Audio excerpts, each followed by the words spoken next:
Young Junk! Ow! Good evening, sidekicks and hedgefolk out there in the Geek Nation, and thank you for tuning in with your dials. That's how YouTube works, right? Into one of the longest-running comic book and pop culture podcasts amongst all lycanthropes, CultPop Podcast Live, episode 110. Yay. If you're new here, this is a place where we talk about comics and movies and TV and games and wolf viruses and all the other things that scratch your nerdy little itches. We're broadcasting in real time from Young Junk HQ, a bomb-ass podcasting production space here in Manjunk, Philadelphia, PA.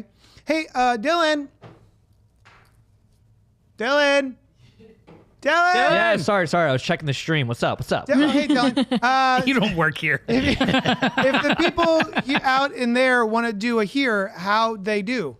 Well, it's so easy to do it here. All you got to do is look down there, and you'll see my email, and that is where you can contact me and let me know if you'd like to start a podcast, and I would love to do that.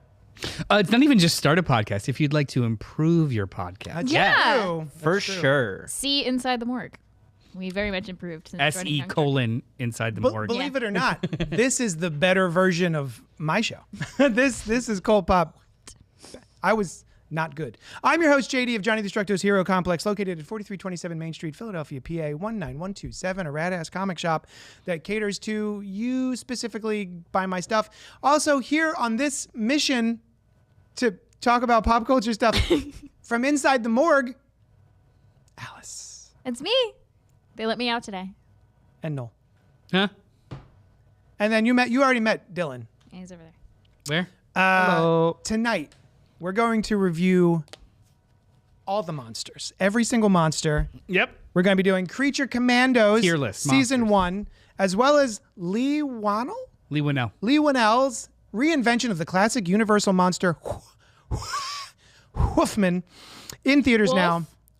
Man. Wolfman. That's what I said. You got to stop. No. There's a space. Wolf. Long pause. Mang. Man. Man. There we go. Oh, Carl's in the chat. Some people are like Hi, Carl Wolfman, Carls. and you can't hear You got to the dash take a beat. or one word Wolfman. Wolfman. Yeah. It's just Wolf. Man. So we're going to be talking about Wolfman in theaters now. But Man. before we do all that, a gentle reminder, the Man. gentlest, most delicate of reminders, that if you're here A live, tickle, almost a tickle. feel Like free. a gentle, like a just the surface. Feel free to comment, like, subscribe, hit the bell notification so you know when we do the newness. You can also do things like get in the chat. Carl. Like Carl's. And you can email us at cultpopgo@gmail.com. Speaking of emails, we got letters. We got a letter. Oh, we got lots and lots of letters. This one's called For the Wednesday Night Live Show. Where? I miss when it was called Gutter Talk. Chris, this is a different show than Gutter Talk. It's not like, because Len and I did a show called Gutter Talk. The reason for the name was in between the panels, the stuff about comics and pop culture that's not the comics explicitly. Yeah. Gutter Talk. We don't talk about that anymore, so it's a different title. Yeah. Period. And to be fair, I couldn't be bothered to come up with a clever name for this show. So now it's just CultPop Live. We're If live. anyone out there has a name that we could call this other than CultPop Live, you email us at cultpopgo@gmail.com. Oh, yeah, the email. I'm reading it. Hey, y'all. Welcome back from the holidays, says Chris.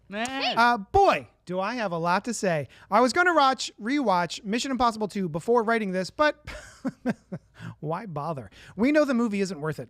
It came out fresh off Woo's success from Face Off, and it makes sense they gave him this movie, but boy, what a stinker. It's the worst of the franchise, and it makes sense it almost killed it for 6 years till Tom watched Alias and realized JJ could reset the course. Getting ahead of ourselves, buddy. Nothing works. Not the dueling motorcycle scene, not the doves, and Wrong. not the exploding sunglasses. It Wrong. doesn't work. Oh, okay. Exploding Wrong. sunglasses. Wrong. Feel wrong. personally attacked. I agree it's not a good movie, but you're pointing out the wrong stuff. It's currently number 7 on his list, but as soon as the final reckoning comes out, I'm sure we'll move down the list to number 8. But if you want to see a good movie, No, I don't. I actually don't like good movies. go see Better Man. Oh, The- fuck you. The Robbie Williams played by a CGI chimpanzee movie. It's an easy 5 stars, and it's gonna talk a lot. It's gonna take a lot to beat it as my #1 movie of the year. Since I originally wrote this, I've seen it twice more, and I'm probably going to see it again tomorrow or maybe Sunday. And then he included a screenshot of a joke for Alice. Alice, are you ready? I'm so excited. Well, ready. Carl's asked me a question in the chat that I'm very excited to address, and now I have something here for me. Do Carl's thing. Carl's, yes, I have listened, and I love them. And it's when people recommend me music or a show, and I watch and or listen to that thing, and I'm like, this is what cool people listen to. So this person thinks I'm cool. That's how I felt listening to Emil and the Sniffers. So I was flattered. Don't tell her the truth, Carl. Don't tell her the truth. If you cool. think We're not cool. if you don't think Don't I'm cool, don't say it. But I love them, and I thank you so much for this, For what? the CD. Emil and the Who Sniffers is it? Rip. They're coming What? to Philly Who? in May. Carl's, they're thank coming you. to Philly in May. Carl. In May. I believe it's Emil and the Sniffers, I thought I said. Did you hear him? They're coming. They're coming to Philly? in May. Oh, hell yeah. I mean, so can I have it? I haven't listened to it yet. I did listen Yes. to crap. Tism. Tism. I was going to say Tism. I did listen to Tism. It is like MC Chris Oh. through a weird punk rock filter. So Adam and So- his package meets MC Chris. But it's not rap. Oh. So, but the lyrics, like the level of the lyrics are like really, really intricate and very, very like pop culture aware. Oh, But then it's like really, really, really crunchy kind of Nice. punk. Oh, crunchy punk, not crunchy like hippie. No. I mean Crunchy like distortion crunchy. And how do you say Emil? I say Emil, but I might be. Emil and the Sniffers are the Emil. shit, and I am glad that you love them, says I Carl do. Carls. Thank you for introducing them to me. I am so excited about What's it. the joke you got? For Oh, me? and the joke that Christopher St. Saucy sent for Alice says, "Who's got 7 thumbs and just got fired from the morgue?" It took a second. Or I just pull out 7 thumbs. Me. It's me. I get it. That's good. I like Tism that. rules. I like that a lot, Chris. Because you took the thumbs. I get it. Oh, is that what it means? Yeah, didn't get that's pretty funny. Because I took at least 'cause, 5 thumbs. so seven. rude. 7 is like it's 7. It's three and a half bodies, 3 people, 3.5. 7 Oh thumbs. yeah, 3.5. Okay. I needed to say all right thumbs. It's not 7 people. It could just be if I'm including my own 2 thumbs. Oh, so 5 people. 5 people. Yeah. Or 2.5. It's 2.5. It's still odd. Yeah. Thank you so much for writing in, Christopher St. Saucy. Good night, and Carl Carls. Thank you for the gifts. Yes, he thank messaged you. me on the side and asked if I got a chance to watch The Gate, just to make sure that the DVD works, and I haven't yet. But I'm gonna crack it open just to make sure. Oh, also, Carl, you're awesome. Thank you. Yeah, Yes, Carl- you are. That's it. Thank you so That's much. all. And Chris, you're awesome too. Thank you for the joke. I Everyone love that. send us more stuff. Yeah. Um, I'm excited to watch Strange Darling. Sorry, I know. I am also excited. So Oh, yeah, that's next for week. next week. Yeah. Anyway, here we go. Sorry, jump the gun. So here comes a section of the show wherein I ask my friends Noel and Alice what has been popping for them this week. Hey, Alice. Me. What do you think was popping for Noel this I week? knew you were gonna do that. I was gonna I be a don't jerk. know. I'm not gonna read the screen. What's popping for Noel? I have 2 things. Which one do you want to go first? The The one you one- don't know or the one you do know? The one I do know. Okay, so earlier this month, we, the collective we, as a big- culture, The big we. as a Society. culture, have lost David Lynch, Yes. who I, as a youngin who was obsessed with movies, I always appreciated him, but I never really explored it all that much. And I have a really tenuous relationship with Twin Peaks. I've watched it in reverse for the most part, which I almost feel like that's oddly appropriate. You mementoed it. Yeah, I could see Dylan's face, and he's making a weird one. Well, I'm wondering, like, Wow. did you watch The Return? Yeah. Then Fire Walk with Me, then the original I watched The series? Return, nothing else, and now Now you're going back to I'm the watching original Twin series. Peaks. Okay, I didn't know if you were like, all right, let's start with the last episode and make my way to Oh the no, first no, episode. I've collectively backwards, not Gotcha. Yeah, so No, like I that's an- started at the that- end, and then I now double back Watching- into I the mean, front. given how Reverse. elevated The Return is, it's almost It's like just a different way to experience it. so weird. So like I back in I think The Return came out in 2017 or 2016, 2017. Ago? Yeah, it was a while ago. Time means nothing. I did not have Showtime, but I was dog sitting for a couple that did have Showtime. And I was like, well, I don't have this service, so let me just watch anything that I can't get. And I was like, I like David Lynch. That's cool. I'll watch this. I had no idea what the hell was going on. I had no context for all the characters other than they were quirky and now older. And I watched 10 episodes in 2 days. What? Oh. Yeah. I did not expect that. I genuinely could not stop. It was like watching a poem that you didn't really get, but you understand what language is. It's very fucking weird. Get that vibe. Right? Yeah. And then the new episodes were weekly, so I didn't get to finish it. So I waited till they were done, and then I got a 30-day free trial for Showtime and finished it. Through it. I still don't know what the hell's going. I think I got it. I think I get it. But I also know that so like David Lynch has a way of not giving you answers, but you still feel satisfied. Whereas other creators do that, and you're like, well, you're just being a dick. Yeah. like I don't know, David Lindelof. Like you're just not answering it to be cute. Mm-hmm. Whatever. So when he passed, I wanted to watch some stuff, and I asked my wife, "Do you want to try Twin Peaks?" She was like, "I guess so." We watched 13 episodes in like 2 or 3 days. We just could not stop. I miss those days. It is such a weird show. It's a soap opera. It's on its face a soap opera with like everyone is cheating on everyone. Every emotion is exaggerated, and there's huge music stings for absolutely every line of dialogue. The theme music is wonderful. Yeah, Angelo Badalamenti. Oh, great. And I'm sorry. I also started watching it last night. I just out of nowhere, I was like, oh, you know what? Why not? I had seen Fire Walk With Me in the theater upon release, having never seen either peak.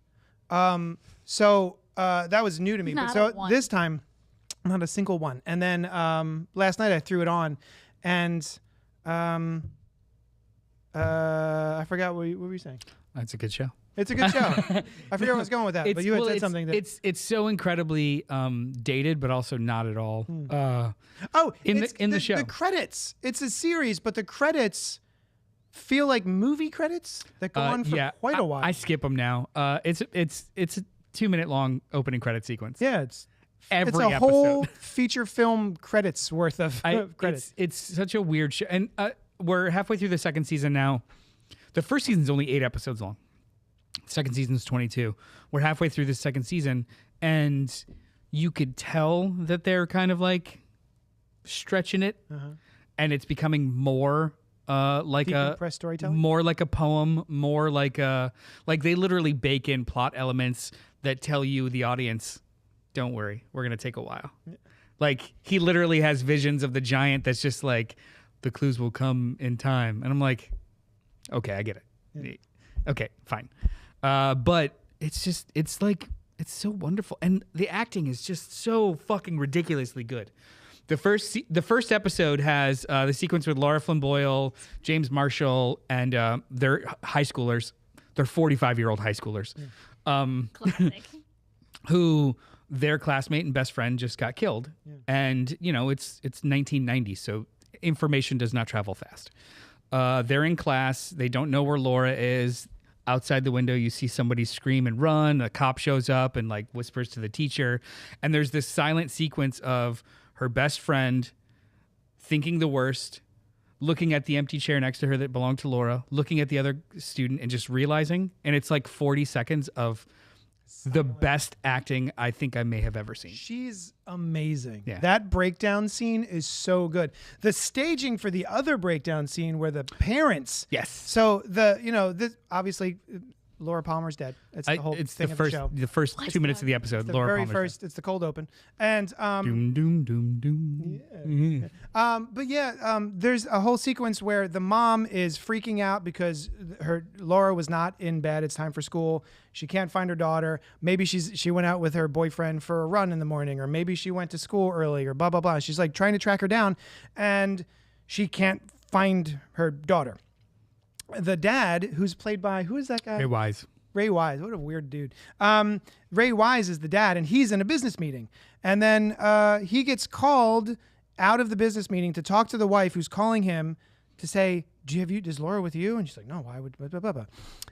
In comes a police officer. Can I guess, Andrew? Yeah. Like it's framed, the way it's framed. He is at work, which is a lodge. He is on the phone. His back is to the large windows.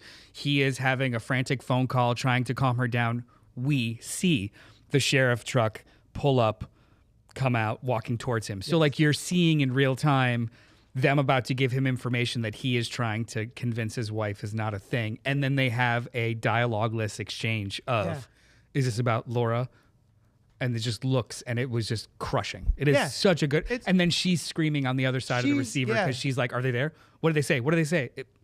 Dude. At no point does anyone say to the wife that your daughter is dead. She just hears the silence of her husband because she says that, the sheriff's here. And all she hears is his shocked silence.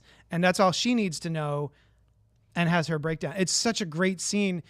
I made that face about the acting because all the acting is so dialed up to 11 that it's kind of obnoxious.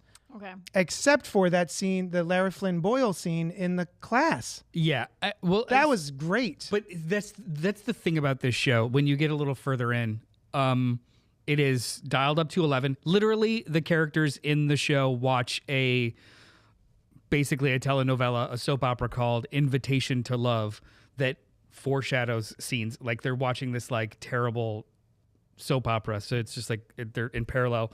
But in between all of that craziness, there will be one or two sequences of just either rip your heart out or make you feel hopeful about the world. Yeah. There is a sequence between Bobby Briggs and his father, who is you haven't even met yet. He's a major. Literally wears his full regalia uniform everywhere. Mm-hmm. They're having like dinner at the family dinner, and he speaks like a staccatic robot with 1,700 words instead of just saying, how are you? Mm-hmm. Later in the season, or I think it's the second episode of season 2, he has an entire speech about describing his vision to his son, and it's the most wonderful, touching thing I've ever seen in fucking filmed fiction. Okay. Yeah, but it comes out of nowhere. So like 90% of the show is this like weird, over the top procedural with lots and lots of soap opera flourishes, but then there will be a sequence or an exchange that is so gut-wrenching or emotionally earnest that you're like, how do they get away with making this? Yeah. This didn't exist before and will never exist again. Just watching the first episode, I found myself thinking, this was on television? Yeah. This was just like on regular television? Yeah. Yeah. What was David Lynch a name before Twin Peaks? A little bit, yeah. Did he have a little bit of Eraserhead, Eraserhead, of course. Also Blue Velvet, yeah, and something else. Mulholland Drive. No, that was after. That was post. That was 90. That was late 90s. Lost Highway, then Mulholland Drive, Highway, and Wild at Heart. Like he was known for eclectic film, and then with Mark Frost developed a TV show. Interesting. So that was what was popping for you. Yeah. Was there a secondary popping? There's one more thing, and I'll be really quick about it. Too? So back in 2022, they the world announced a movie that I was very excited about. It was a remake of a childhood classic for me. Too Fast, Too Furious. He's hiding his screen from me. Because you don't like to let me slow roll things. You cheater. Looking at my screen. I wasn't. I felt like you were hiding it from me, and I'm like, all I was doing was watching you turn your laptop. Yeah, well, it's fine. I don't have my glasses on. I cannot see. This happened 2022. It was filmed. It was done in 2023. Premiered at a bunch of film festivals. Tons of amazing reviews. Everyone's super excited about it. And then the studio got cold feet and were like, "This is unreleasable. We don't know how to market this." And they tried to bury the movie. They just announced a couple days ago. That the distributor responsible for Terrifier, bought the US and Canada rights and are going to release it unrated wide in theaters. And that is The Toxic Avenger, starring Peter Dinklage, Kevin Bacon, Elijah Wood, Awesome. Jacob Tremblay. Awesome. Yeah. You texted me and Costa about I did text you and Costa about this. Yeah, I was like, oh, that's not that thread. Whatever. I am so fucking pumped for it. It's got a 92% Rotten Tomatoes score. It's written and directed by Macon Blair, who is an actor. He was in Blue Ruin and Green Room. yeah. He's also and I like he that guy. wrote and directed. I don't feel at home in this place anymore. I don't feel. What's the full title of that movie? I don't feel at home in this world anymore. Awesome I movie. believe so. Yeah, yeah. With Great. Elijah Wood, Sleeper. Oh, and what is Yellow her name? Jackets, Yeah, the Yellow Jackets. That's her name. and Jane Levy, Which yellow jacket?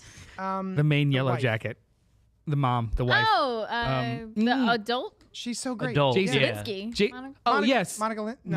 not Monica Lewinsky. Not Monica Not Lewinsky. Monica Lewinsky. Minsky? Monica Minsky? Something Minsky? God damn it! It's Linsky, I'm pretty sure. Linsky. I know she's Melanie Linsky. Jason Ritter's I don't wife. know. Sounds right. Uh, She's great. I That love does her. sound right. But I was so excited for this movie. Didn't think it was going to see the light of day, and now we're going to get to see it in theaters, and I'm very, very So this excited. wasn't anything that was popping for you. I think it's popping. It for is the, Melanie It's popping for the Linsky. world. Melanie Linsky. And she's a I New think this is a Zealand big deal actress. for the world, and I think we're going to it's do an episode. Very important. We have to do the original and then the remake.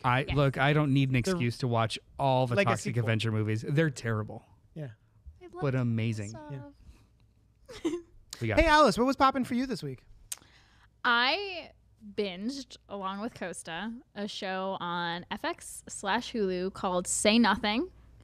We were super stoked about the show before it came out because it's based on one of our favorite books of. I shouldn't have started that because I don't know what year it came out, but it was like 2018 or 2019 when we read it. It's a book by Patrick Radden Our Keefe favorite by this books of the past. of the past. It's still one of my favorite books, but it was like my top book of whatever year I read it. It's a book by Patrick Radden Keefe, but 2018. 2018. Yeah, so I either read it in 2018 or the year after, but it's a fantastic book, and a fantastic show. It's a drama, but it's so good. So the concept of the show is a single mother of 10 named Jean McConville is abducted from her home in the 70s, and she's never seen again. And then alongside trying to get into that mystery, they also get into the Irish Republican Army and the troubles of Northern Ireland and the other people that are disappeared, they call it. And it's such good storytelling. It's one of my favorite things where they take a true story in history and I don't know, Zhuzh it up. zhuzh it, and tell it like it's like a fiction story where it's like, oh my God, I wonder what's going to happen next, even though like it's history. I know what happened next, but I'm like, oh my God, what are they going to do? And it's such a good show, such good acting, so well cast. And then if you want to read the book, it is so well researched, such a good book. Oh, Wow, okay. I'm obsessed. I know little to nothing about the Irish Republican Army I didn't until I read this book. and also the troubles in Northern Ireland. Like Again, I I didn't Yeah. until I read this book. Okay. It's It's yeah. good. Yeah, it's very good. I recommend both. Yeah, I don't. It's heavy subject matter, but it's very good. Okay. Yeah, I that's something else I've been kind of getting into this past week. The idea of like I don't need to know anything. You know, like it's almost better when you don't know anything. Like the discourse about Better Man was like, of course nobody went and saw it. Nobody knows who Robbie Williams is. You don't fucking need to know Right. Yeah. the ins and outs of the topic, and or it's like you're there to just learn or find out. Not Yeah, learn. I mean, it's not a history lesson, Yeah. but yeah. I picked up the book Say Nothing because I had heard about it on a true crime podcast, and they didn't give away anything. They just said it was about a woman who was abducted and never seen again. And I was like, okay, I'm kind of like, I'm interested. And I love not missing people. not to say just like that's a tragic story. So that's why I picked it up. I was like, oh my God, what happened to this woman? And then it unfolds it gets deeper and deeper into all these conspiracies that aren't really conspiracies because it's actually stuff that happened, and it's insane. I had no idea it was about the I IRA want to read that. when I first read it. I have it if you want to borrow it. I do. yeah. Awesome. That's great. It's crazy. It's heartbreaking, but it's so well done. Should both I? the book and movie? Read the book and then watch the show, or can I just jump into the FX Hulu show? I think you can jump into the show. Yeah. Nice. I think. Maybe Well, that'll whet my whistle and I'll be like, Maybe. I want to read this book. Yeah. Wet. Whet. What? Is it popping or slopping?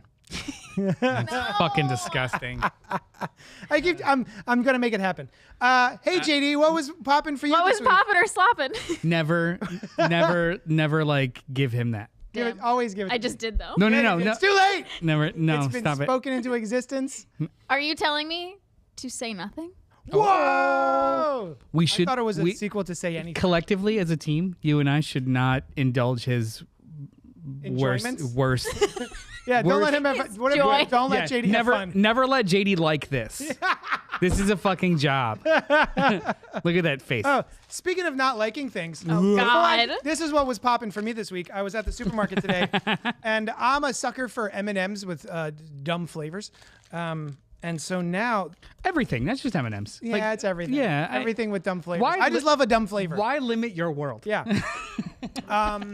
So I picked up peanut butter and jelly flavored M&Ms, which I love. Peanut butter M&Ms are the jam.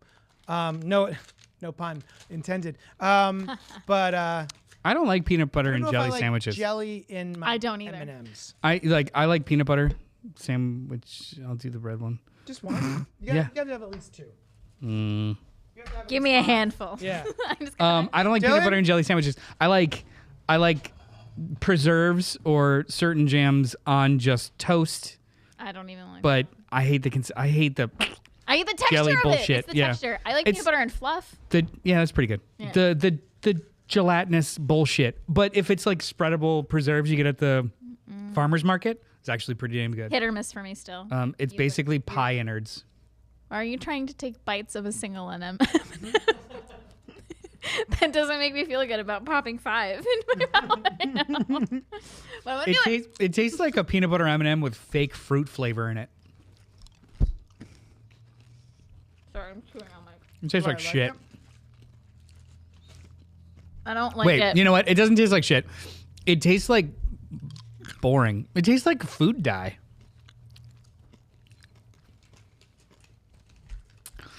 Dead air. I don't think. Well, I just popped 5 in my mouth at the same time, so I don't want to chew on my. Hang on. I've just been ASMRing it. Hang on. Let me chewing right into let me Yeah, I take got a the mics cranked. let me cleanse my palate with a 9.5% sour triple real quick. I don't like it. And then another one of these. Oh, Maybe yellow's better. Here's the thing. I don't dislike it enough to not eat it.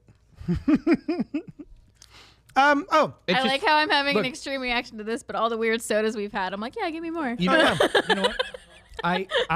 I know this sounds Can I wash stupid. this down with a Beetlejuice soda? I know this sounds stupid because it's an M&M. It tastes so artificial. And I know that there's like nothing natural inside of an It M&M. tastes like a peanut butter and jelly sandwich to me, which I don't like. So I So finish your food. don't No. want it. No. like it's broccoli. The other. Oh, Eat your Dylan. M&Ms if you want to leave this table. If you want to finish your sour monkey, Eat your M&Ms. Dylan, Yeah, how is it? it does taste like a peanut butter and jelly kinda. Yeah. But it makes me Angry? I just would rather have a peanut M&M. yeah. Or I'd rather peanut have peanut butter.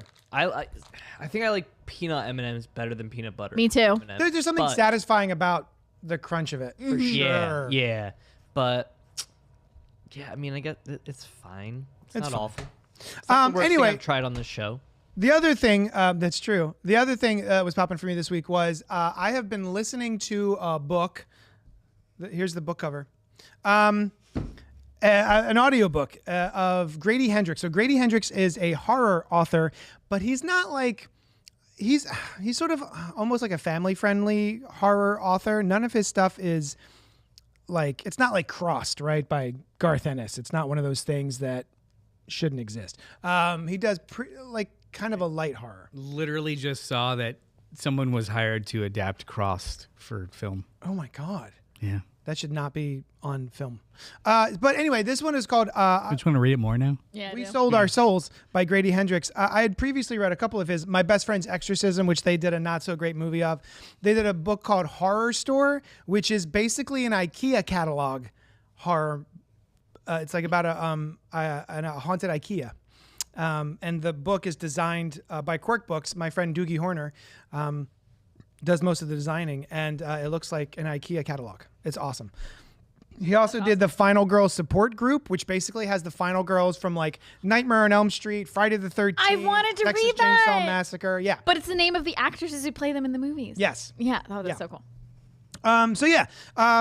We Sold Our Souls is about a woman who was in a band in the 90s and was on the cusp of like their breakthrough album. They recorded their breakthrough album called Troglodyte, and they were about to hopefully get there, you know what I mean? And turns out something bad happened on the night that they were supposed to sign their contracts, but none of them can really remember why. Did someone sell their soul? Maybe, I don't know. It's right there. It's in the name of the thing. So one of them goes on to be a superstar, like, I don't know, Marilyn Manson, like kind of cringy, but also superstar. And the rest of them just languish in obscurity. Their lives are not great, including our main character. And it's basically her tracking down the lead singer of their band, Dirtwork, which is a good name for a band. And all of the devilly things that happen, demony things that happen. Cool. So I really liked it. If you're interested in like, it's a horror novel for sure, but it's also very much about heavy metal, which I don't have a ton of experience. I didn't grow up in the heavy metal subgenre. I was more on the punk side of things. And so I would pause this. I was like, down in the t-shirt studio printing t-shirts, and I would pause it just to go find the band that they're talking about and give it a listen. And so I have a whole, That's so cool. yeah, I have a whole Dirtwork metal playlist on like Spotify or whatever. Oh, I want to listen to it. And it's like mostly 80s metal. But yeah, it's if you like a good horror novel that's not too much, I think We Sold Our Souls is a lot of fun. Pink Apocalypse says, regarding the Troubles of Ireland, In the Name of the Father was a favorite movie as a teen. I also recommend U2's song The Disappeared. I am familiar with that song. I will have to check out that movie. Pink, have you watched and or read Say Nothing? I'm curious. Pink? Your thoughts. We will not continue until you answer. And then Robert says, Horror Store was great. Yeah, it's fun, right? Yeah, I like him a lot.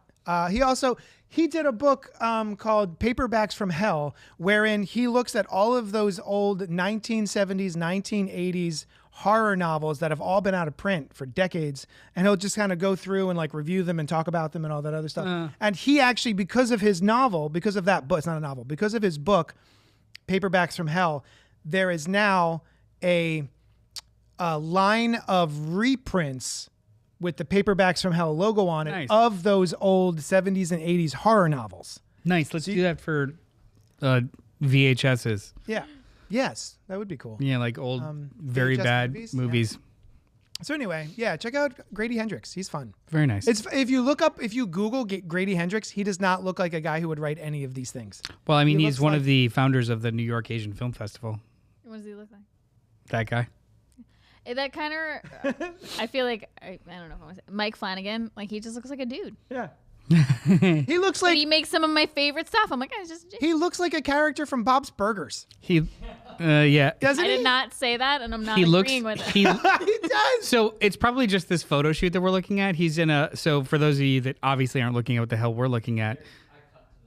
Oh yeah. Did you? Oh, here you He go. looks. He looks like the pastor at a weird church where they have live snakes. That's so specific, but so right. Yeah. Right? Yep. Yeah. Like it's non-denominational It's in Christian a adjacent. tent somewhere Yeah. in a field. They have a building, but they mud. travel. Where Yeah. you're like, Yeah. Yeah. is this a cult? Like, It's so close. it's Like it's like, oh, everybody's It's a just church from True everybody's Detective. everybody's season 1. vibing, and then they pass around a basket with venomous snakes in it. Everyone take one. Yeah.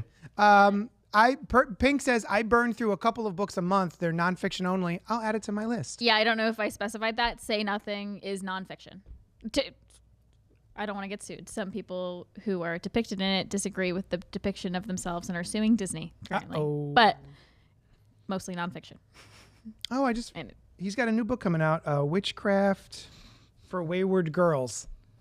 Yeah, I like him. Grady Hendrix. Anyway, that was popping for us this week. We're here to discuss something else, though. And one of Two two something else. somethings else. Creature Commandos is what we're going to start with. Released this year, 2024. No, last year, 2024. Both. Season 1 Yeah. Just ended a couple weeks ago. It's got a 95% on Rotten Tomatoes. It's directed by Sam Liu. Am I saying that right? Sure. Liu and Matt Peters, written by James Gunn, starring Indira Varma, Alan Tudyk, also Sean Gunn, David Harbour, Frank Grillo, Wait. and Viola Davis. Not for Sean Gunn. Sorry, Sean. Sorry, Kirk. Gilmore? So the fuck, do you do it for all or none? Um, Listen, he pulled Lulu. No, there are two more. Oh no, you know what? Viola Davis gets a So one more. What? Frank Grillo. I mean, he's a grizzled looking good dude. A group of non-human criminals comprised of an anthropomorphic weasel, a robot, the bride of Frankenstein, a radioactive skeleton, and Frankenstein, and their human leader are Task Force X with stopping an evil sorceress. So this is kicking off James Gunn's DC. Is it just called DCU? Yeah. Yeah. So James Gunn, for anyone who doesn't know, has ostensibly taken over the DC movies, We have a entertainment, whole what have previous you. episode about it. If you'd like to go back into the feed, James Gunn's DCU. Which episode was it? Which number? I don't It know. was like 2 years ago. It was like CultPop 12, and I think it was one of the first episodes I did with y'all. I Wow. definitely listened to it. Yeah. Whoa. Yeah. We I did a remember whole thing listening to it. Cat's still in. where this was announced. Yeah. Yeah. It was the whole thing. So, this is an animated series called Creature Commandos, and I have almost no experience. You know what? No, I have no experience with the Creature Commandos as a comic book. Have you read a single issue of that? Yeah, like the later stuff though, like the one shot Johns in the last like 15, 20 years, not the original stuff. Yeah, okay. More Howling Commandos than Creature Commandos.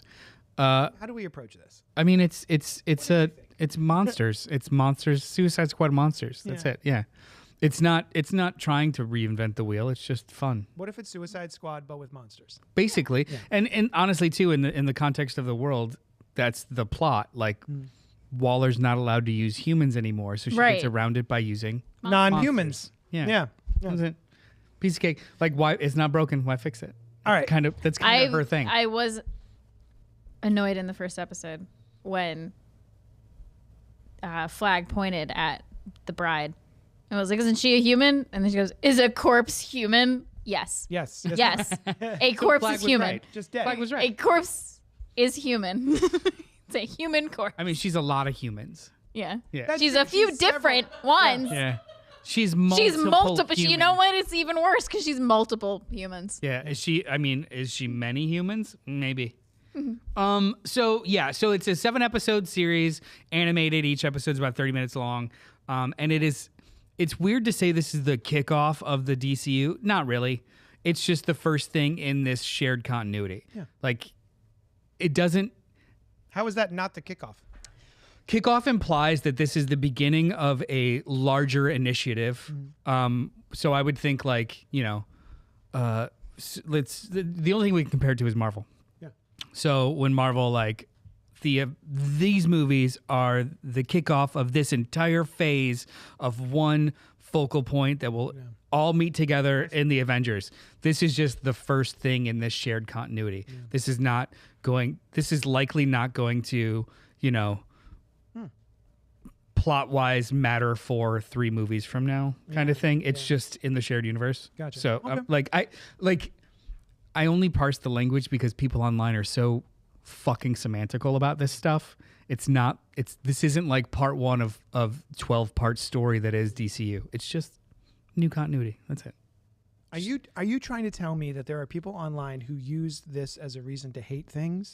Yeah, there's Like this being like mad at James Gunn? there's this meme online that he's a constant liar. People I don't online get that. hate things. Yeah. No. Wait, people online are mean? Yeah. Like, he's a liar. He said it was the kickoff and it doesn't actually apply to Superman's plot. Like, fuck off. Fuck off. Yeah. It's the dumbest thing. So, like, yeah, I'm Why I'm not. That's why I have an app blocker now. yeah, it's cool. Anyway, yeah, 7 episodes. It basically tells one full arc in this season of these Creature Commandos, this Task Force M. Yeah. Being sent to protect a princess at a Palokistan. Sure. Just a fake country. Yep. But it's not as easy as they thought. That's it. Yeah. Yeah. And then murders happen. What did- Violence happens. What did you think? So what I thought was I was very excited. I'm a big James Gunn stan. I like me some Gunn. Have you Careful have how you that's seen taken that? out of context. have you seen clip that. Slither? I haven't. Bro, I mean, Bro. it's pretty good. it's pretty fun. Anyway, I don't know. That reaction says it's more than pretty good. This is one of my favorite things of the It's so fun. 2000s. So fun. Yeah. You You're guys gonna have love asked it. me about it. Yeah. So I was excited about this. I think it's kind of a perfect project for James Gunn. Mm-hmm. I don't know if I cared that much about it. I was a little disappointed by it. I don't mind violence. But something about this particular project, I was talking to someone today at the comic shop, about the violence in this show, and then they brought up Invincible. Mm-hmm. And I was like, that's another really violent cartoon. Yeah. But the way that the violence is handled in Invincible and the weight of the violence in Invincible, I think is what's missing and what makes the violence in Creature Commandos feel edgelordy and unserious. Which I understand I understand it's a comedy show, but James Gunn does try to inject pathos and drama and human relationships into what's going on in this show. And I think that the violence, which is kind of absurd, and the show has glee takes glee in the violence, if that makes sense. Like, it really relishes the violence and it lingers on it. And it just feels a little immature to me, which is a bummer because I was really looking forward to this. Mm-hmm. As opposed to Invincible, when a horrible, violent thing happens, it is acknowledged and there is a weight to it. Sure. And there are repercussions to it. And I feel like because of the comical violence in this, none of the drama is as heavy as it could be if there wasn't the comical violence. Does that make sense? Sure. I don't agree, but I totally hear what you're saying. Yeah. Yeah. This is not Guardians James Gunn. This is not even Slither James Gunn. This is Super. Oof. Which I liked. I like sounds Super you too, didn't- but no, I like Super No, too. this is It's the- a very uncomfortable movie. This is the tone of Super. Yeah. Like, it is to the wall, very, very on its nose, very edgy. Like, the characters are edgy and idiotic, but this is like that tone. So it's either like a wavelength that you find funny, or you're like, I don't feel cool here. See, I disagree. I don't think that this is like Super at all. What I love about Super is that it is this sort of almost comedic look at what would happen with superheroes in real life if they tried to be vigilantes. I think the tone is the same. And then the weight of the violence hits like a hammer, Yeah. and it injects a sort of realism to the characters that wasn't there previously. Like that to me feels more like Invincible, where the violence in that is shocking and horrible. You didn't find the violence in this shocking? No. Again, I disagree with you. Like the GI robot sequence, I think that was actually very uncomfortable and shocking. The one where he's like up in the air. the one where he finds out that his benefactor is a Nazi. Yeah. Oh yeah. I do think that those moments do exist. There's weight to this stuff, but it is juxtaposed with these are fucking talking monsters. Like, it is a very weird wavelength, and I don't think it's for everybody. I would actually have trouble recommending it to everybody, Right. but I also do think it works in the little microcosm that it is. I don't have too many problems with it, and like I think it is the same tone as Super, but for Super, it was an entire movie that got you to that weighted point. This is every 20 minutes a cycle of like the entire show. Every single episode is what's happening in Palakistan. Sure. If I'm even saying that right. Juxtaposed with the background or origin of one of these monsters. Yeah. That is almost always a tragic, and Yeah. what's happening here is ironic or oddly comedic. And some of the episodes are much more successful in it than others, but overall, I do think that is the same chord he's trying to strike that he did with Super. I also think there's some interesting choices here that don't work for me. Like Gogol Bordello, I think is the soundtrack band for this. Is that who does those songs? I don't know. It's a bunch of different bands. I thought. Is it? Oh, I thought it was mostly Gogol Bordello. But there's the perfect example of this for me is the scene. You've only watched 3 episodes so far. Yeah, right? you can. But you saw the Bride of Frankenstein going home. Yes. Was that the first episode? Yeah. Yeah. And that is juxtaposed, like what she's seeing now. She has flashbacks to her relationship with Victor Frankenstein, which was kind of cool. And then there is a horrible revelation for her and what the Frankenstein's monster has done. Mm-hmm.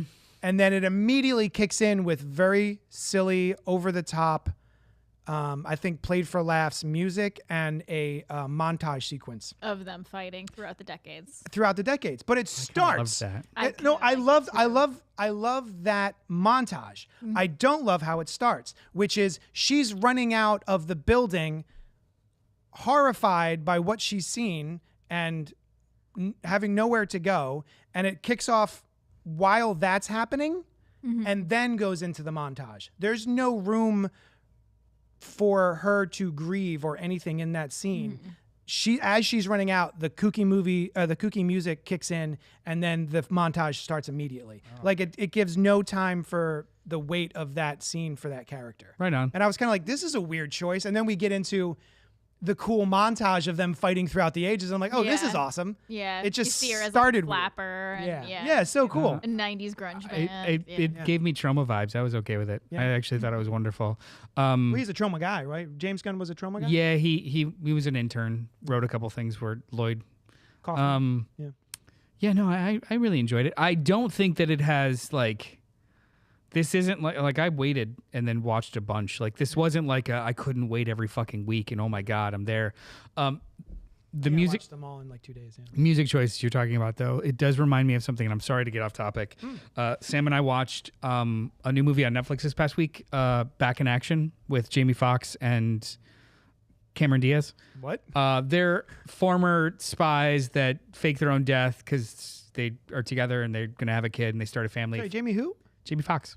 Oh, Jamie Foxx. I'm sorry. Who's the guy? Who's the guy from Scream?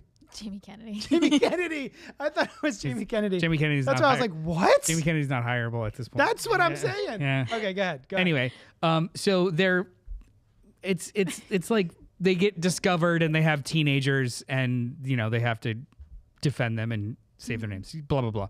But the movie does this thing where every time there's 3 sequences in the movie where there's like a dual hand-to-hand combat scene where they're fighting together a bunch of bad guys. Every single time they juxtapose the action with an American standard, like fucking Neil or Frank Sinatra is playing while they're it's soundtracked to Frank Sinatra. First time it happens, it's like, I get what you're doing. You're juxtaposing this song that is playful to violence. Cool. Does it a second time, does it a third time, does it a fourth time, to the point where it's just like, fucking cut it out. Like you are relying on this one note crutch instead of just score, other music, anything, fucking sound effects instead of Frank Sinatra or Nat Cole or just I get it. Enough. Yeah. That's how I felt about this. That is not how I felt about this, because these were songs I'd never heard before. They are eclectic. They are of a vibe of Polikistan, as opposed to you're just trying to get somebody's member berries. Yeah. Like that, I don't think is like a good tool. It was a swing. Like the soundtrack is a swing. There are definitely different bands, but a good majority of it is Gogol Bordello.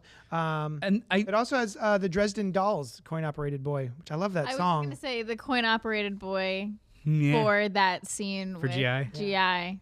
I really liked. Time-wise, not the best timing. It's Amanda Palmer, who is Neil Gaiman's ex. Oh yeah, that's right. Yeah. I think this show was more good than bad. I do fear that everyone thinks this is what the rest of the DCU is going to be like, and that's just so stupid. We saw the Superman trailer. There's nothing like this. Doesn't matter. People I'm excited. are stupid. I'm excited for Superman. No, he has everyone. everyone on Twitter seems to think he only has the one vibe. And like he has shown over and over again that he's gotten multiple approaches. What's that? I just said vibes. What did you think of what you saw? I liked what I've seen so far. I can see what you're saying though, with the more serious things followed by a quick humor speed. But it didn't strike me as much as it did you. But now that you're pointing it out, I can see it more. And I never feel that way. I'm never bothered by violence. I'm never like, no, that's so edgelordy. I'm just kind of like, cool, whatever. Yeah. But for some reason, this one time I was like, I don't know. It just seems they're kind of reveling in it, and it's kind of weird. I was emotionally invested in the GI episode. I think partially because I was traumatized by the Iron Giant as a kid. Yeah. So anytime I see like a sentient robot, I'm like, oh no. I do like GI robot. GI is the best. Yeah. Also, too, I think the last episode, which I won't spoil, does have that emotional weight that they make you sit in for a little while, which for me forgave the other kind of like quicker moments. I think it's a good show. Yeah, it's not that I dislike the show. I enjoyed it overall, as you say, a net positive. Oh yeah. Christopher St. Saucy Goodnight just jumped in there. Hey Noel, you said fuck you, air quotes. When I said Better Man is a good movie, have you seen Better Man, or are you just assuming that it's bad? No, look, I said fuck you because I, for 2 weeks, tried my hardest to go see this goddamn movie. Not a single soul in my life wanted to bother going to see it also. And every single time I tried, I couldn't, and/or it left theaters. The last chance I had was last Thursday. A medical emergency happened and I couldn't go. And then the very next day, it wasn't at any theaters except if I had to drive an hour and a half away. Yeah. I wanted to see this movie and the world wouldn't let me. Yeah. So that's why I said, fuck you. I want to see this and no one else does. I mean, I want to see it. Sure, let's go drive 2 hours for this movie on a random Tuesday afternoon. Yeah. I don't even think it's there anymore. It wasn't again. It made me mad. It made me mad that you've seen it 7 times and I'm struggling to see it once. He's peanut butter and jelly. And it's made no money, so it's not going to come back to theaters, period. Yeah. Anyway. Creature Commandos. Oh, did you have anything else you wanted to say about Creature Commandos? I really like it so far. Are you going to finish it? Yeah, I'm going to finish it. Okay, good. I mean, I love the DC universe, and I also love anything with creature features elements in it. So I'm really enjoying it, but I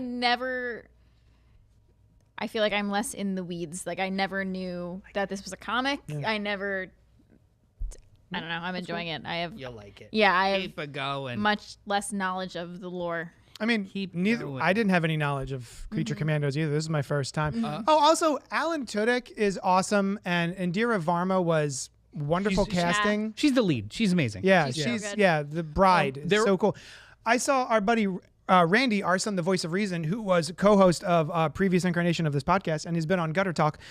He was very angry about the way this show depicted Frankenstein. Yeah. This is, and I can't disagree with him.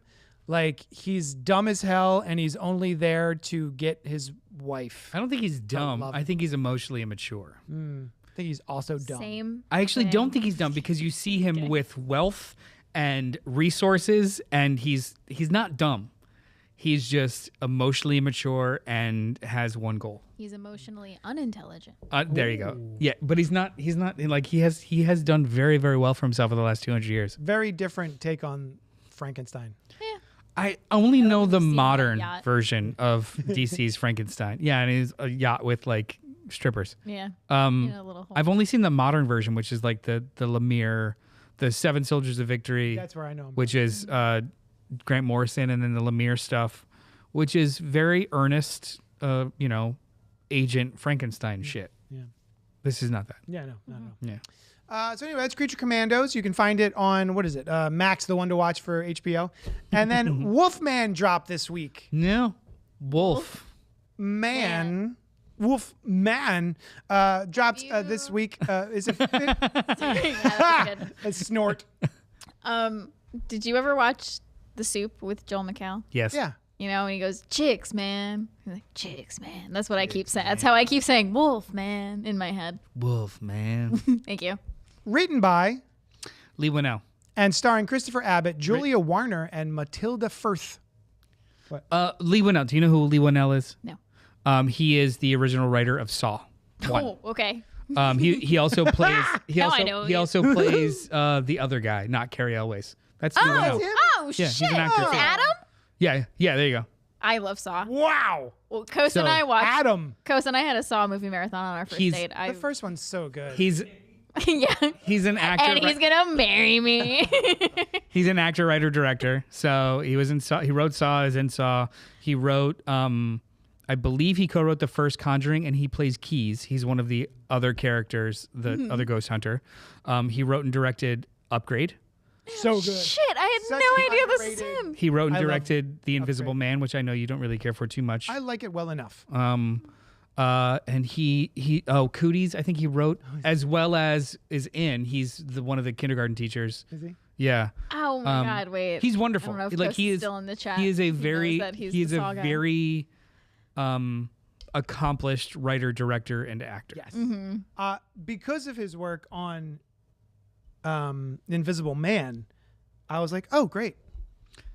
It started a trend that will probably end now of him being hired to reimagine Universal Monsters Yeah. by a Blumhouse. Yeah. So The Invisible Man happened. It was very successful. And then Cool this was idea. his next thing. And it had something to say, right? It was making a point, making a commentary, which I liked. And so I was really looking forward to Wolfman. I think I watched one trailer just so Sushan could see the trailer, but otherwise I wasn't planning on it. And went and saw it the other night. And we're going to give our Sorry, I just choked on my last sip of beer. oh, I did. Sorry. I went and saw it the other night, and we're gonna give our quick overview, and then we'll get into spoilers. So we'll let you know when spoilers happen for this movie. So yeah, anyway, I went in. Look, I was very excited for this, and I like a good wolf movie. I like a good wolf transformation. Ginger snaps. Ginger One Snaps. of my favorites. The American Werewolf in London, classic, so good. And so yeah, I was really excited to see what he would do with this. There are elements of this movie that I've never seen in other movies. There are action sequences. Well, there's an action sequence that I think was shot balls to the wall. Such a good, cool way to shoot that accident. And then some of the elements of the POV I think is so cool, and the way that POV switches in this movie I think is really solid, really well done. And I was like, ooh, I kind of like, I like that. Were you like woo or ow? Ow. Noel's gonna leave. I gotta And, go. It's just too pontific. this explains a lot. Costa, I don't know what that means, buddy. That Lee the guy Winnell. who's in Saw directed I wrote see. this. So, other than those little things, I can't say this was very good. I think the 52% Rotten Tomatoes score is accurate. I walked out disappointed. I respect, I'm trying to say how this, the wolf transformation is handled differently than in a lot of other lycanthrope films. Costa pointed out it reminded him of a zombie transformation. Yes. It is more of a virus. Yeah. Yes. Right? Like, I know that the Wolfman tail is always a virus kind of thing, right? Right. But like this way, the way that they built him out felt like just like a gross And, like virus. the little text at the beginning of the screen too, like they set it up that it's a A fever. a fever, yeah, like Hill's fever. The Hill's fever. Hill's fever. It's yeah, it Yeah. metastasizes like a virus, not just So- like a change of, and it's not like a full moon bullshit. I was gonna say it's not dependent on the full moon. The thing that I think really got me excited for this is Julia Warner from, I love her so much, and she is so good in Ozark. And we had watched a television show, a Hulu show about that woman who like pretended to be rich. The Anna Delvey. Yes, Anna Delvey. Yeah. I think Yes. that was Netflix. Yeah, whatever that was, very good. She was in Apartment 7A, and she was Yes, very good she in was that. Great in that. Yeah. And so I was like, ooh, Julia Warner. Oh, Christopher Abbott, the guy from Girls, that's fine. But Julia Warner, she's gonna act the shit out of this movie. Christopher Abbott. Christopher Abbott is the guy from Girls. He's in Girls. He's in Girls. I've never watched. Girls. And she is given pardon my French, fuck all to do in this movie. I'm offended They that underused her for they got Julia Warner to do that role, which is just the absolute run-of-the-mill damsel in distress, what do I do kind of role. I actually don't even think that's that interesting. It's not even that good, right? No, it's not even that interesting. Yeah, I was really bummed walking out of this movie. I drove through a snowstorm to go see this, and Coast is very upset that I took him to see this movie. what a So, bummer. what did you think? Yeah, you go ahead. Okay. I didn't like this movie. I didn't like it, but I don't think I hated it as much as everybody else. Oh, you don't know what I thought yet. You texted us earlier, and I think Yeah, I didn't say. Yeah, sorry. I said Wolfman, more like Woof Man. Did you not get that from the Slash Filmcast? No, I didn't see that. That's one of their jokes. Is it really? Yeah. Oh. No, it's those one of vague and Noel's oblique jokes, and they took references? it. Oh no, I didn't It's one of listen. the vague and oblique I don't. If I know I'm going to see So- the movie, I don't listen to the show yet. Yeah. Yeah. I watched it after. Good. So I agree with that. Woof, man. And I think if I didn't love it, and I even going into it, I wasn't excited to see this. I was like, okay, I'm gonna go see this, and then I sat down and I was kind of like, oh, I don't really want to be watching this. And I was like, you know what? I'm not here to see like anything new. I'm here to see a creature feature movie. Yeah. I'm here, so let me enjoy this creature feature. And I started to get more into it, and then it just went on. And then it kept going. And I think if they tightened it up, it could have been a decent, not the best, but decent werewolf movie that was an allegory for generational trauma, which they kind of get into. A shitty. And breaking the cycle. Yeah.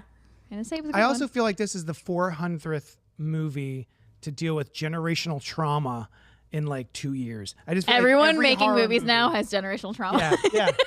What's one that did well? What like? Hereditary. Hereditary. That's There the you go. one. Did We were- you're so right. We were That's so the excited one. for Umma, which is also about generational trauma. Not great.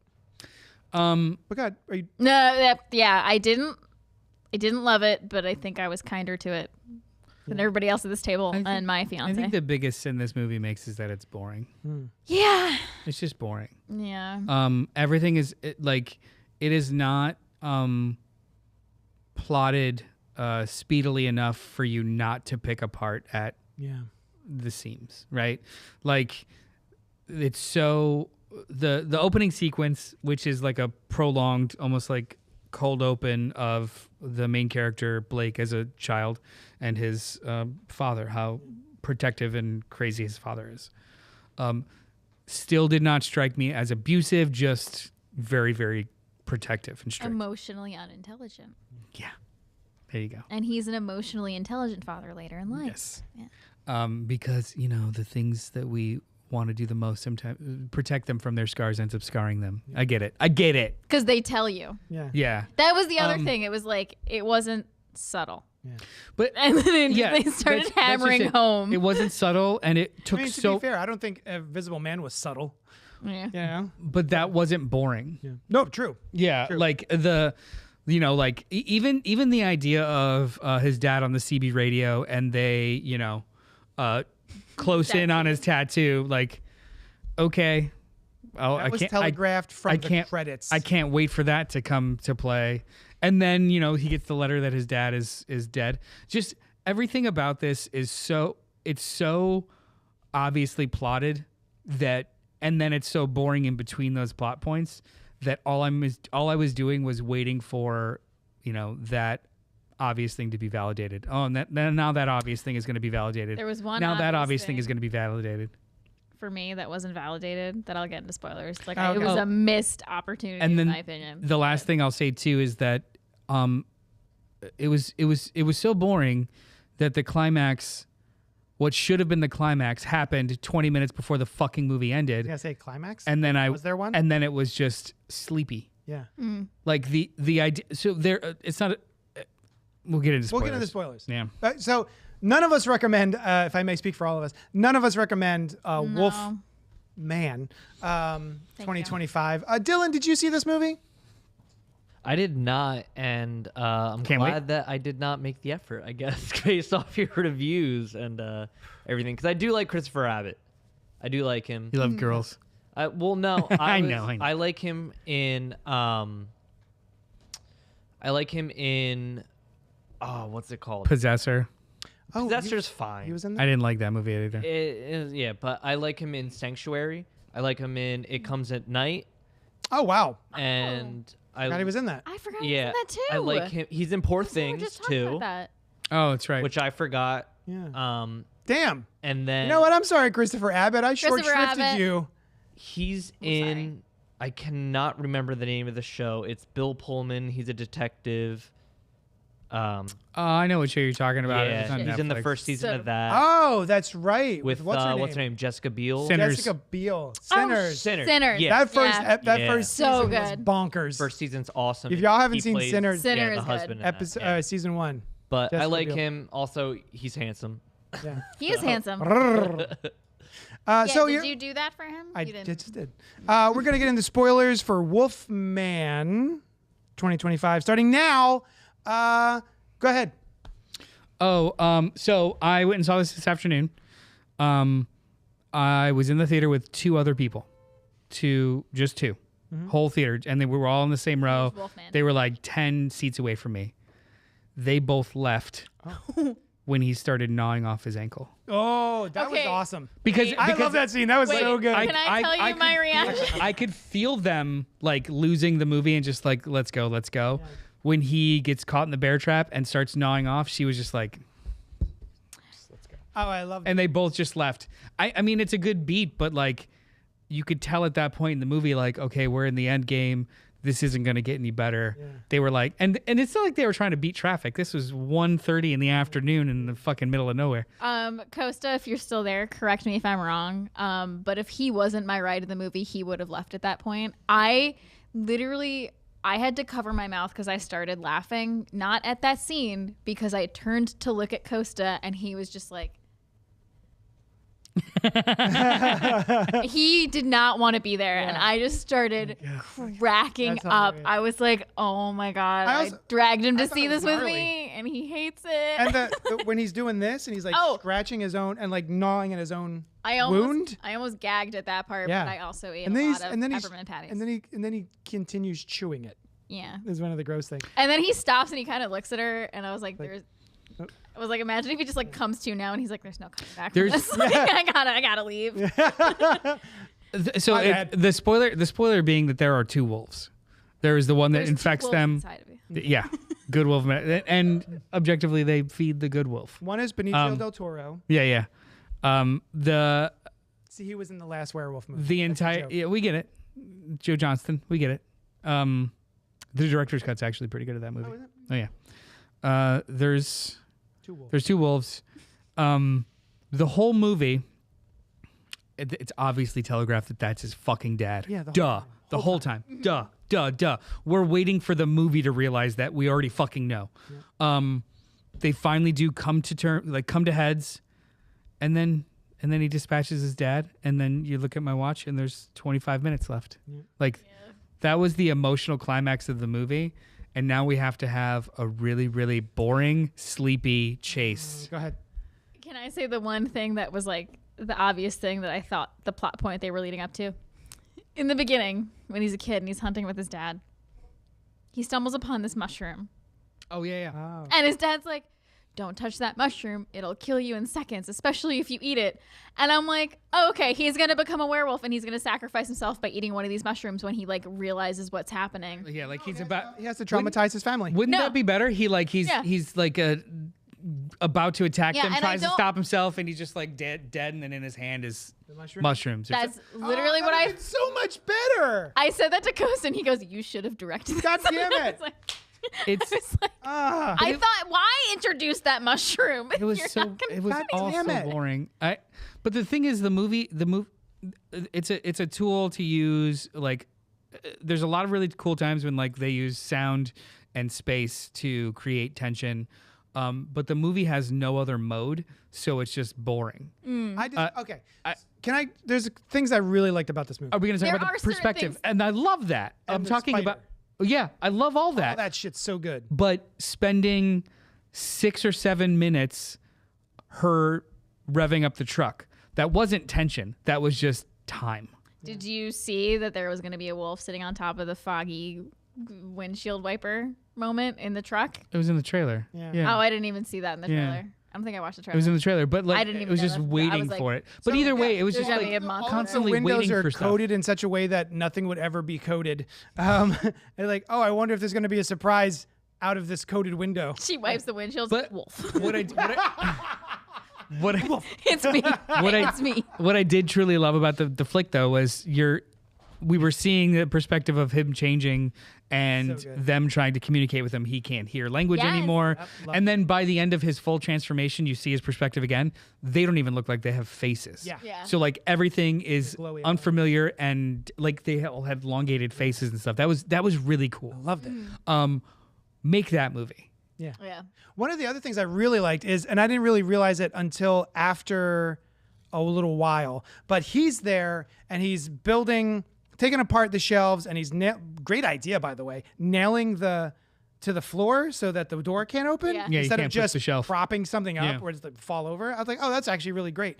The fact that he is there and he's trying to tell his daughter to go to bed and she's just staring at him, and then he turns around and sees his wife and he's like, I'll be done in a minute, and they just share a look for too long, and I'm like, why is she not saying anything? That's so weird. And it's not until later that you find out, oh, he's not speaking English anymore. Yeah.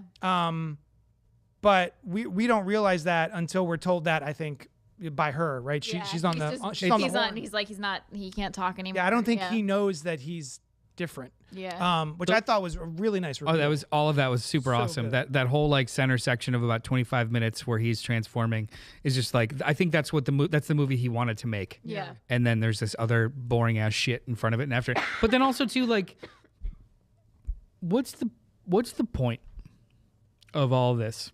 generational trauma. What's the point of all of this? How it ends? Like he know. confronts his father. Like what is the thematic point that the director is trying to tell you? Again. Which, how do they find it? How did they know where to go? He told him it was in between the two, and like, Yeah. The Twin Peaks. it's enough. My problem, the movie, as it's telling us, is that generational trauma cannot be defeated. You have to, even if you're trying to avoid being violent and treating your family different than your father treated you, you're still going to do it, right? Because he uses violence to kill his father, even though he's trying not to be violent. Right? So, like, Well, what is the movie telling? I guess he asks to be shot, but then because attacks of her them anyway. telepathy? Yeah, It's your job to read minds. You hated this movie. That was like that was like a super cute thing, but It's too cute by half. but the idea, like, the movie doesn't, I don't think the movie understands or knows what it wants to actually say, because so they have the little girl say like, oh, he wants it to end. Yeah. How the fuck do you know? But also, that's not breaking the cycle. That's the cycle being broken. So our main character did not affect fucking anything. Right. By the mushroom. Yeah, if he had killed himself, good. if he had ended things, if the and I fucking hate armchair quarterbacking another movie. This That's doesn't what I make was any like. I sense. almost didn't want to say it because I'm like, I don't want to make artistic choices for the movie. If but- the battle with his father was the actual climax of the movie, and he found his humanity in a climactic moment, that's breaking the cycle. He's not. The main character is ineffectual to the fucking movie, and he's just a force of nature. Things Which happened to him. I also, they build up that father-daughter relationship, and the wife expresses how much more rapport he has and how much more comfortable they are together, right? Like him and his daughter have more of a connection than she does with their daughter. And the whole emotional backbone of our marriage is kind of at a hiccup right now and we're not really connecting. Let's go to this place and have a real connection. And none of that comes to an emotional head for me specifically. Like I was waiting. You know how she does that line? If you want to stop me, you're gonna have to fucking kill me. Yeah. Like that meme. But like at no point does that come out of her. At no point do I feel like they are connected in anything more than just like we're maybe roommates. And there's nothing between the father and daughter that reaches an emotional apex for me. When you said climax and I was like, was there one? There was nothing emotional for that climax at the end for me at all. I think it was supposed to be. I think Julia Warner was miscast. Not only does she look nothing like her daughter at all, but also too, like, her job in this movie was to, I guess, just reassure him that she loves him. Does she? They have a conversation when he's like sick of, you're my best friend, I want to do everything with you. Yeah, but he can't hear it. But he can't understand it or hear it. That's true. That's true. That's actually kind of cool. But it doesn't carry any weight because that's the only conversation they have about it. Can't hear it. Yeah. I don't know. It's not. I think they were aiming for tragic and they landed on boring. Yeah. No, I agree. I didn't. If this was just fun, that'd be cool. Can I talk about fun parts? Yeah, go ahead. Sorry. No, you're good. No, I just wanted to talk about the makeup, but go ahead. Oh, the makeup. Talk about the makeup. I understand what they were doing. Hey, let's do a werewolf movie that's more like we're going to really lean into the virus thing, and we're just not going to make a werewolf. And part of me goes, oh, it's a really cool idea. Like, he's pretty gross looking. But part of me I went to go see a werewolf movie. I'm kind of bummed that I didn't get like a really cool werewolf transformation. Yeah. Like the whoop, Yeah. What were you going to say? I'm sorry. I did like certain aspects of his transformation. Like, as you can tell, he's starting to feel like sicker, and like our perspective gets like weird when we're looking at him, and you almost get like a little dizzy as he's like transforming. Fuck, dude! I am a sucker for a fixed camera shot. Fixed camera. So I was like on my seat and ready to love this movie during the truck crash. Right? Yes. Ready. Right? I was So fucking that's when I was ready. like, okay, Masterful. this is what I'm in for. But no, the movie doesn't. No. it doesn't match that energy. Did you guys like the spider? I love Yeah. the Yeah. spider. First of all, I'm going, why are you going towards that sound? I was like, is There's- his dad in the closet? Yeah, there's obviously a werewolf in your home, dude. Like, what are you doing? And then Bro. it's a spider. It's a werewolf. So what a It's a great giant reveal. spider. What a great Yeah. reveal. I liked. So I can't say I missed the atypical or the typical Transformation? werewolf. Yeah. I was fine with this. I liked the setup of it being like a fever, and they called it the face of the wolf. And then we got to see the extent of it over years in his father's face, where he actually loses his lip, and it kind of becomes almost like an underbite smile kind of looking thing, and then it's just like hair. I dug that, but when we finally see Blake transform, he goes through this really cool sinewy kind of breaking Chest stuff, popping. And he, like, and then knuckles. he literally breaks Oh, his yeah, own he jaw breaks his to own like. jaw. But then the after effect of all that, he just It looks the seems the same. same. He looked the same. Yeah. So you don't have to give him more hair. You don't have to give him a fucking snout. But like, motherfucker dislocated his jaw and rearranged it. Yeah. Should not look like Christopher Abbott anymore. Yeah. Just shouldn't. Period. No, I agree. Yeah. Like the knuckles were moving. Yeah. It was his all. nails. They did All part really of the- cool. Yeah. The nails that It was Yeah, the all. they nails nailed pop stuff. out and then nails underneath. It was really, really cool. I just don't think it didn't go enough. It didn't go far enough. In every direction. Yeah. It didn't go far in any It wasn't direction. fun enough. It wasn't. It wasn't Wolfy enough? It wasn't horror enough. It wasn't gory. It wasn't grody. It was just some body transformation stuff or body horror type stuff. But it wasn't even enough of that. Oh, man. It wasn't enough emotional resonance. It wasn't enough. It just wasn't enough. So as they're running to the house and they're like, oh, here's my dad's house. Which time? We- They've run to I'm the sorry. house so many times. The first time, we're like, my dad is a survivalist and he's armed to the teeth. So we're going to get to this house and we're going to have a Oh, okay, fucking. okay. Oh, there's not a gun? There's no guns in the house? Oh, The well, survivalist he who does- has tons of guns? He does check inventory and everything's gone. Why? He went hunting for the. He took every single gun he had and then became a werewolf? Well, I mean, I don't think it's showed up as as after he was a werewolf. so. like, Like the Punisher? fight me now. So two things. Yosemite Sam. One, I think it's a problem that the movie gave you time to think about that. Yeah. Two, we don't know what happened over the course of 20, 30 years That's true. He had been. that depleted his home of resources and because he became like a hyper focused recluse. His dad did. So, I mean, He was hell bent on killing a werewolf. whatever. And then he dude. had no weapons in his home. Just saying. It's another in a long list of I strange choices. the fact that the characters thought there would be resources there and they get there and there's not is fine. It's a beat. No, It's I'm fine. not saying they thought that. I'm saying I thought that. I was like, oh, here we And go. the fact that the movie gave you the time to actually like start to think about that and wonder why is a problem. Yeah. It's just boring. What a bummer. I was really looking forward to like a fun, gnarly. werewolf. Don't bother with this. Watch Upgrade. Upgrade's fantastic. Just watch Also, Upgrade. watch The Invisible Man. Oh, that's the other thing. Upgrade's better. Elizabeth Moss and her performance in Invisible Man. I just don't understand how we got from that performance for that actress in Invisible Man and then to this, what was given to, what is her name? Warner. Julia Warner. Well, I mean, Like, she's not the why lead. did she sign on to this movie? There's like nothing for her to do. Maybe it ended up on the cutting room floor. I don't know. It was just the character was boring. Yeah. Everything was boring. Yeah. Yeah. Anyway. Boring is, I guess. Yeah. I thought I was turning into a werewolf once, and I posted about it on Facebook. Oh, yeah? Yeah, I How- had a did you? fever. Yeah. And I was like, I was watching a werewolf Was it Hills movie. Fever? Yeah, it was Hills Fever specifically. I had fever, and I was watching a werewolf movie, and I was like going in and out of sleep, and I was like, oh my God, Were you 25, 26? 20. Nice. 20. Do you- And I was like, oh my God, wait, when was the last full moon? And I literally tried to like calculate back in my head. And then I tried to post on my best friend Ashley's wall on Facebook back when posting on people's walls was a thing about how I was turning into a werewolf. And I made it my Facebook status. And I got a lot of concerned messages. Wow. I dig it. And then I deleted it. And then I wrote on my friend Ashley's wall about how I thought I was turning into a werewolf. And yeah.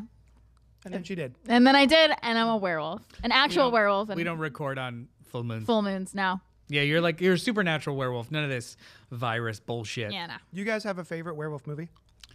I mean, I guess the answer is American Werewolf in London. Right? That's the answer. Have I you do seen love- American Werewolf in London? Yes, but I do love ginger snaps. Ginger Snaps are so good. Yeah. Yeah, it's a fun one. right. Dog Soldiers. Ooh. I still have to watch that one. I That's a haven't. good one. Yeah. Yeah, Dog Soldiers Yeah. is really good. Who's that by? Neil Marshall. Neil Marshall. Yeah. Anyway, thank you so much for hanging out with us. Email us at cultpopgo@gmail.com. Let us know what you thought of Wolfman and what your favorite werewolf movie is. Wolf. Man. Man. Not Wolfman. Wolfman. And that's it. What are we doing next week? Necrotronic and Strange Darling. It is our listener-supported web episode. Thank you so much, guys, for sending us movies. I'm really excited to watch both of them. And that's it. We're Yeah. done. Let's get the F out of here. Bye. Sleep.